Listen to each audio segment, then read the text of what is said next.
My brothers and my sisters in Christ, in Allah, in Buddha, and under every other major religion's charismatic leader. My name is Khoi. I'm speaking to you as a man who has a deep love for mankind. I love you all. I wish you all well. And I'm going to be talking about something that is potentially triggering to some people. So buckle up, buttercup. This is going to be real. I'm going to talk about religion once again. I'm sorry. This is a controversial topic.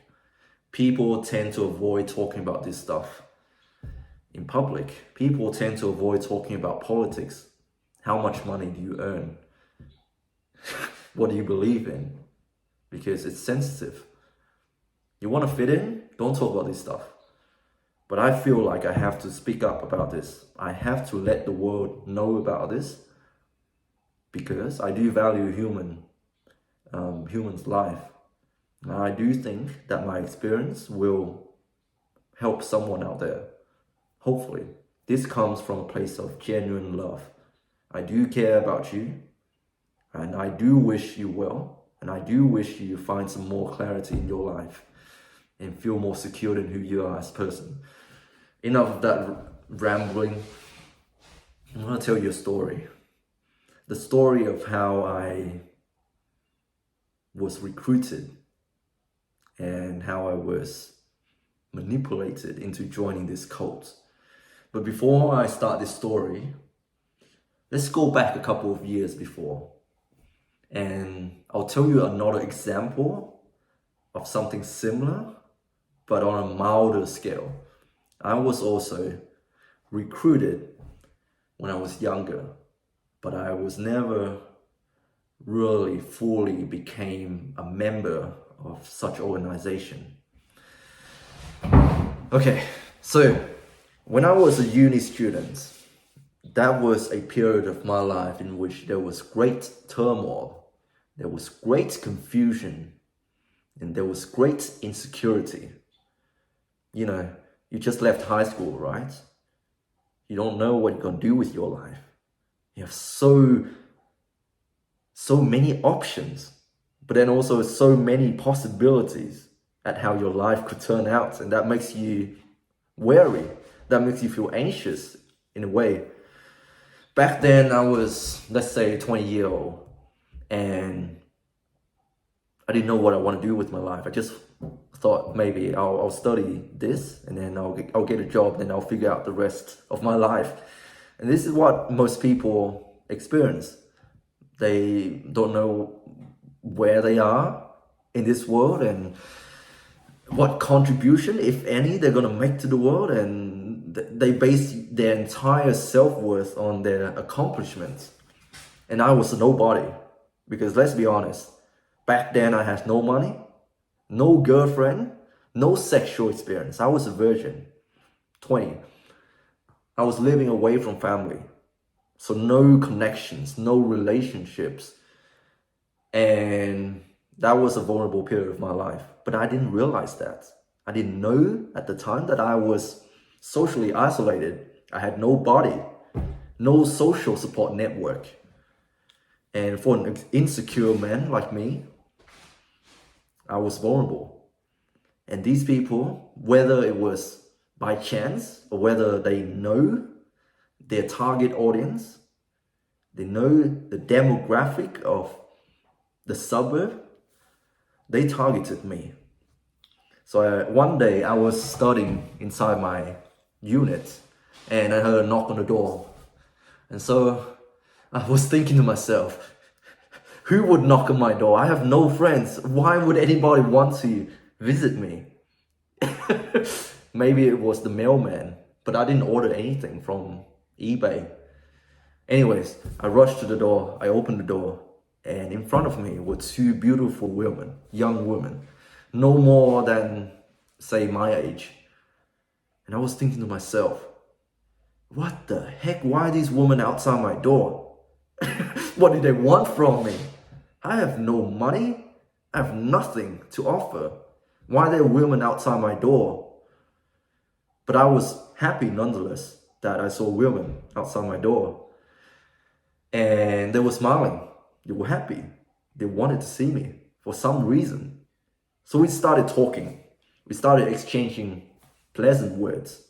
And I found out that these women belong to the Church of Mormonism, aka the Church of Jesus Christ of Latter-day Saints. What a long name, but interesting nonetheless, because they are beautiful. And I wanted to talk to them. I wanted to invite them inside my house, but they declined. They said, no. Are you living with anybody? We can't come in. We can't come in unless you have a female housemate inside. I had nobody.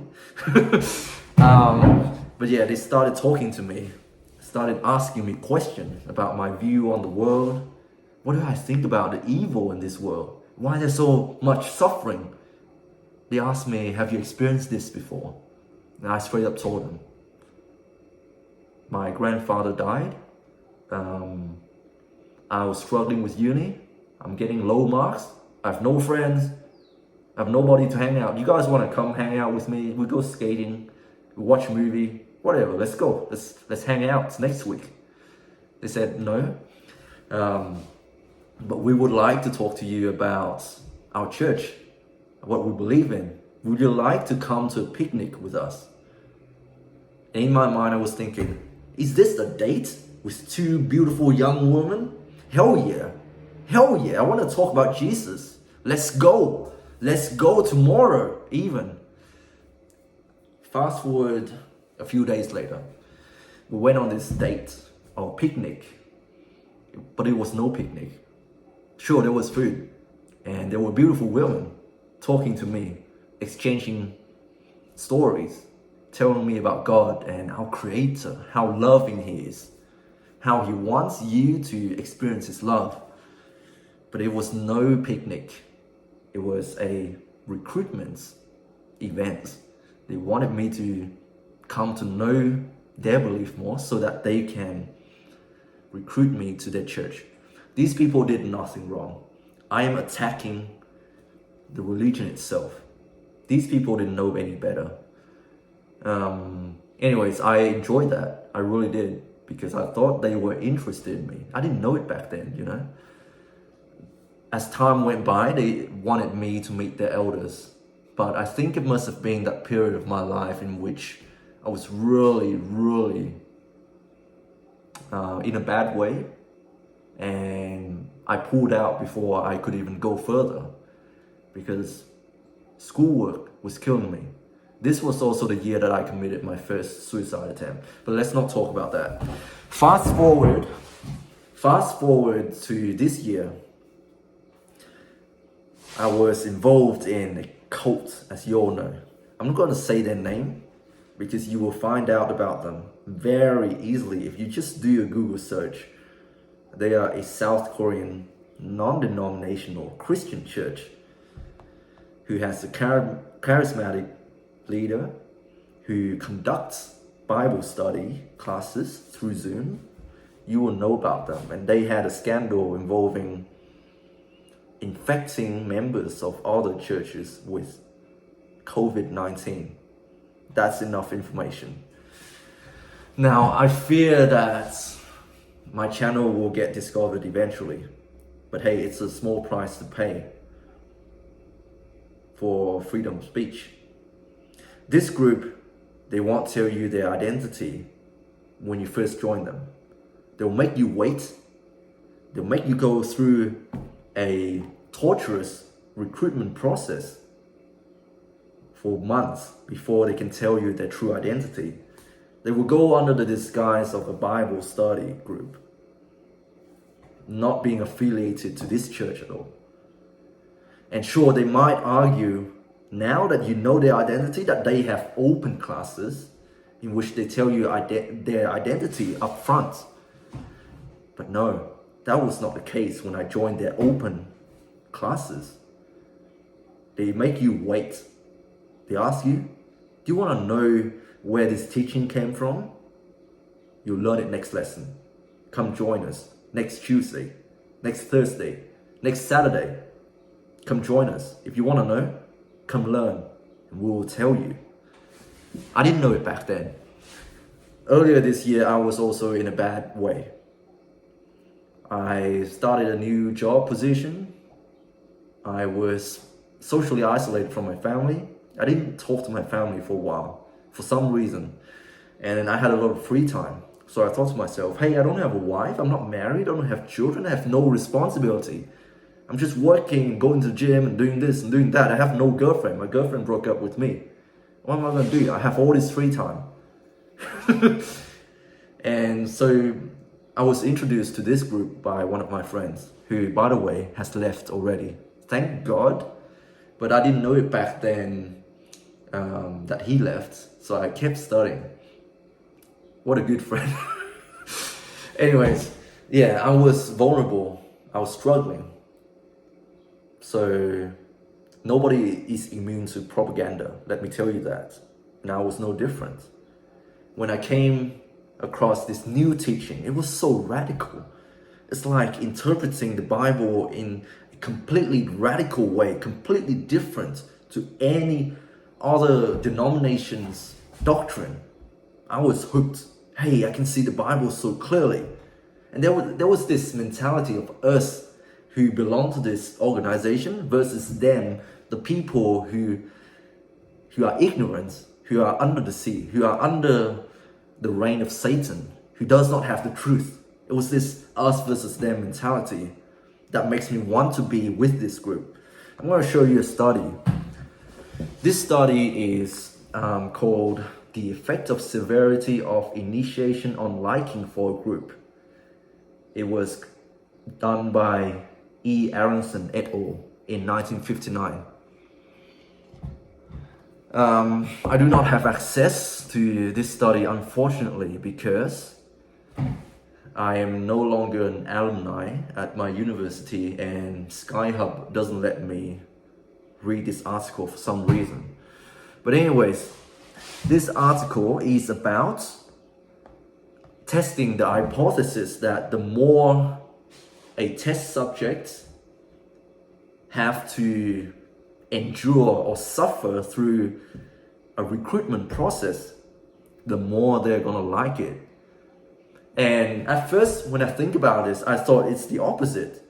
Surely, when you're first trying to join a group, the more people make you suffer, the more embarrassment you feel. Surely, that would make you hate that group even more when you first join it. But no, this is not the case.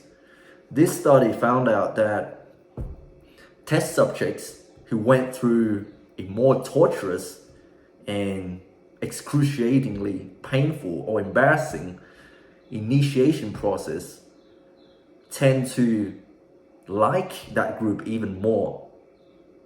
Weird, huh? So they have these three different groups of test subjects. The first one was asked to read out loud some very sexual and embarrassing material in front of a group of people.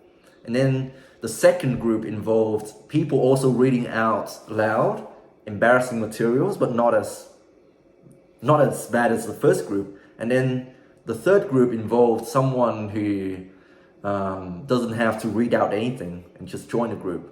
And then all these three different test subject groups were made to sit through a boring presentation. And in the end, it was found out that the first group liked this group the most.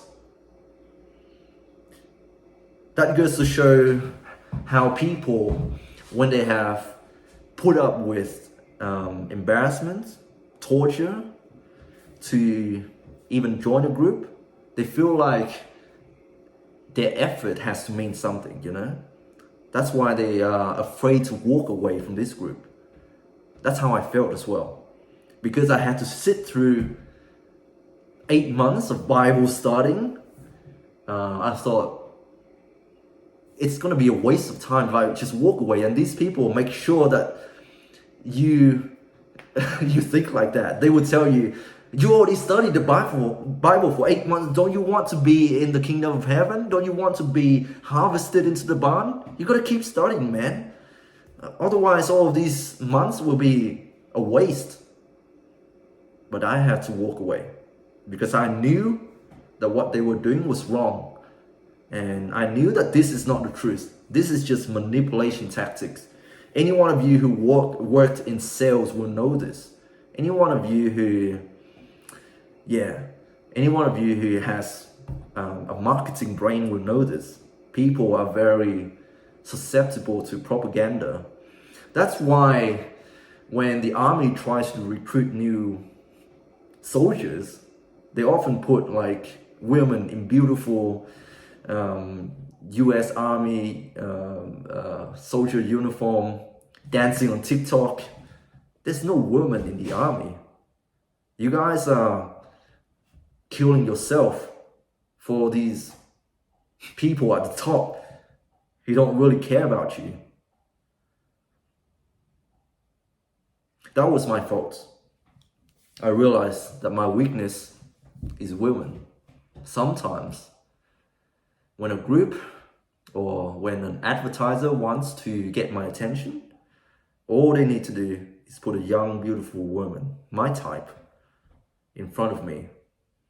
And I know now that this is my weakness, and I'm now more aware of this. I just want you to know that even if this religion claims to be loving, when they claim that their God is all-knowing and all-loving, and yet they carry out their business like this in an unethical,